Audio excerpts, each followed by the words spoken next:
He looked harmless, an old man in a pressed gray suit, soft-spoken, polite. He read the Bible. He painted saints.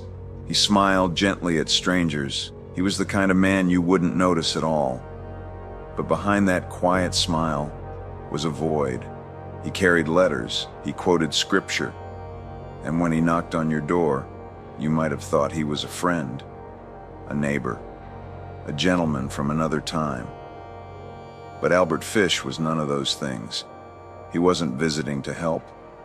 He wasn't there to pray. He was there to do something unimaginable. And by the time the world realized who he really was, it was already too late. He didn't kill for rage. He didn't kill for power. He killed because he believed. He was meant to. He left no trail of blood in the streets.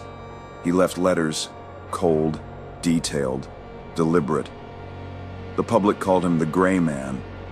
Some called him the real-life boogeyman. But he was more than that. He was a myth made flesh, a man who walked among us while carrying something darker than evil inside him. This is not a story of madness alone. This is a story of manipulation, deception, and the horrors that hide in plain sight. This is the story of Albert Fish. This is the mind of a killer.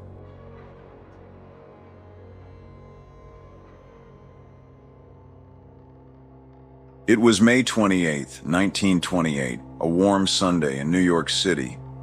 The kind of day where windows were open, streets buzzed with children, and everything felt safe, even when it wasn't. In a small apartment on West 15th Street, the Budds, a working-class family, were preparing for a visitor. The man had responded to an ad placed by the oldest son, Edward, who was looking for work. He said his name was Frank Howard, a kind, elderly man, a house painter, soft voice, well-dressed in gray. He arrived carrying a folded hat and a charming story, said he owned a farm in the country, said he could offer Edward a job, and maybe even bring the whole family out to visit someday. But that day, he had a different offer. He spoke gently to Grace, Edward's 10-year-old sister. He told the family he'd like to take her to a birthday party for his niece. He promised she'd be back that evening. He gave them an address. He smiled. They said yes. Grace put on her best white dress. She waved goodbye to her parents. She took the hand of the old man in gray and walked out the door. She never came back. The party never existed. The address was fake. The man disappeared. And so did Grace. What followed was one of the most haunting missing child cases in New York's history. Newspapers ran headlines. The police searched the streets, the rivers, the trains. Nothing. There were no ransom notes, no sightings, no reason. Just a door that had closed behind her, and a silence that never ended. The Budd family held out hope. They waited. They prayed. But 6 years would pass before they would learn the truth. And when it came, it would arrive in the form of a letter. Not from Frank Howard, but from someone else, someone far worse.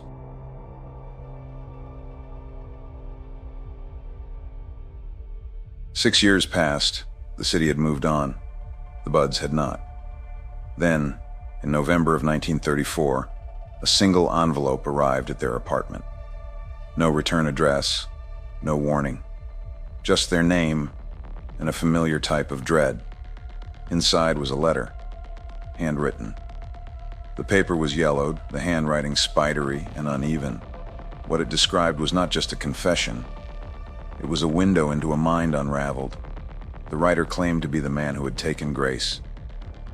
He recalled the day in perfect detail, what she wore, how she spoke, how her family had trusted him.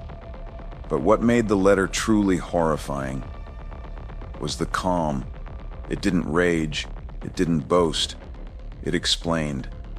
It was written as if the author felt justified, as if what had happened was part of a plan, not a crime. And while the letter contained no blood, no photographs, no direct evidence, its specificity left no doubt. This was not a hoax. This was not a mistake. It was Albert Fish, and the letter was just the beginning. The document would later be used in court. It shocked seasoned detectives. It disturbed legal professionals. And it would become a central piece in a trial that revealed a man unlike any the public had ever known. Albert Fish didn't hide from what he did. He recorded it. He remembered it. And through that letter, he spoke directly to the world, not to ask for forgiveness, but to make sure no one would ever forget him. When Albert Fish was arrested in December of 1934, he didn't resist. He didn't run. He didn't scream. He simply looked at the officers, nodded, and said, "I've got one more confession." To anyone passing him on the street, he looked like someone's grandfather, polite, frail. His hair was neatly combed, his clothes pressed and clean. He quoted scripture. He carried worn-out Bibles. He spoke in soft tones. He smiled. He even apologized, not for what he'd done, but for how long it had taken people to find him. Albert Fish was not a madman foaming at the mouth. He was deliberate, he was calculated, he was convincing. Neighbors described him as quiet, kind, odd, but harmless. He helped families with groceries.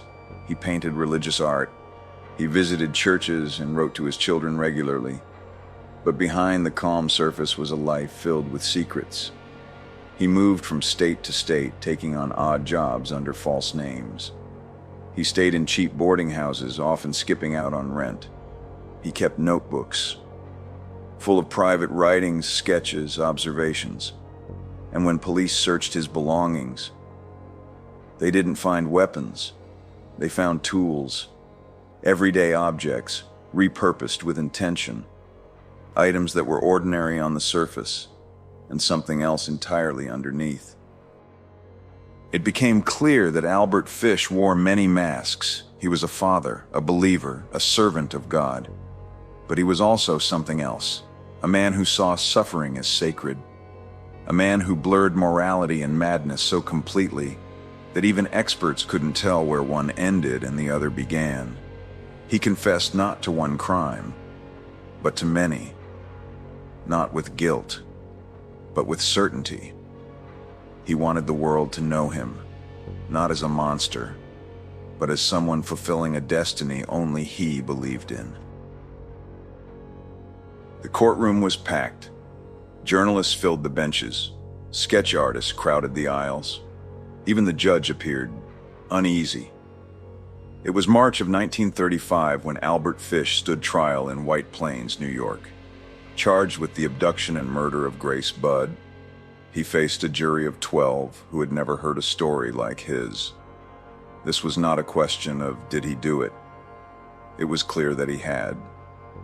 This was a question of why, and perhaps more disturbingly, what was he? His defense argued insanity, that no sane person could commit the acts he confessed to, that his writings, his beliefs, and his behavior pointed to a deeply fractured mind. The prosecution disagreed.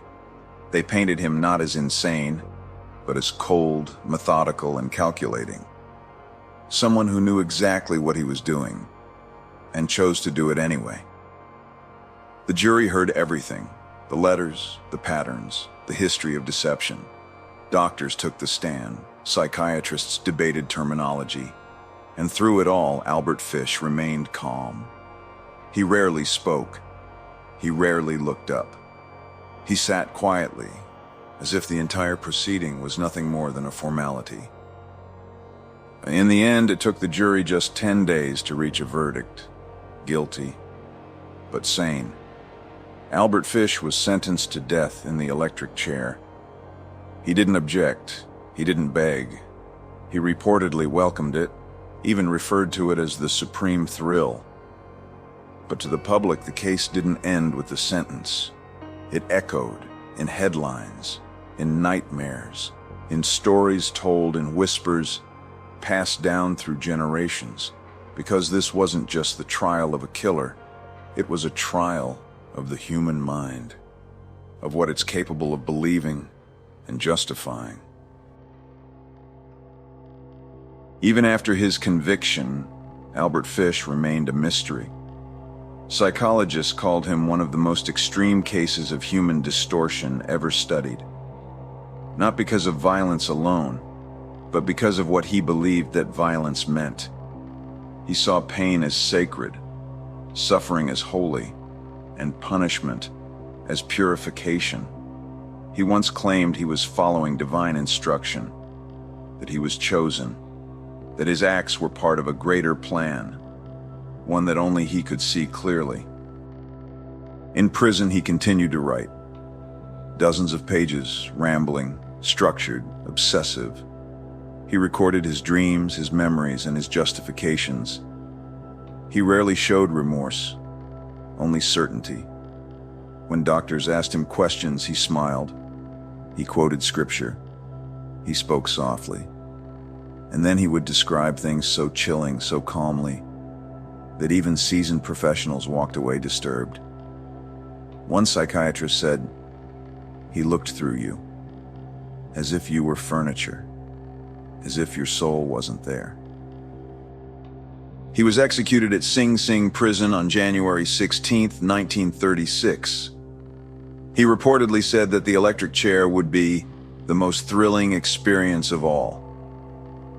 Witnesses described the room as unusually cold that morning, not because of temperature, but because of presence. Albert Fish was not defiant. He was not afraid. He seemed ready. To this day, his case is studied in criminal psychology, forensic profiling, and abnormal psychiatry, not just for what he did, but for how he thought, how he believed. Because Albert Fish didn't see himself as a monster. He saw himself as a vessel, and that is what makes him so terrifying. Albert Fish believed what he was doing had meaning, that suffering was sacred, that every act was part of a divine plan. But what if the next killer believed in nothing? No faith, no visions, no madness, just planning, patience, and control. The next mind we step into didn't lash out in rage. He waited. He prepared. He buried kill kits across the country and returned to them years later just to find a victim. He didn't know their names. He didn't care who they were. He cared that he had all the power. Next week, we dive into the cold, calculated world of a man who hunted for the thrill and built his legacy one step at a time. Israel Keys, coming up next on The Mind of a Killer.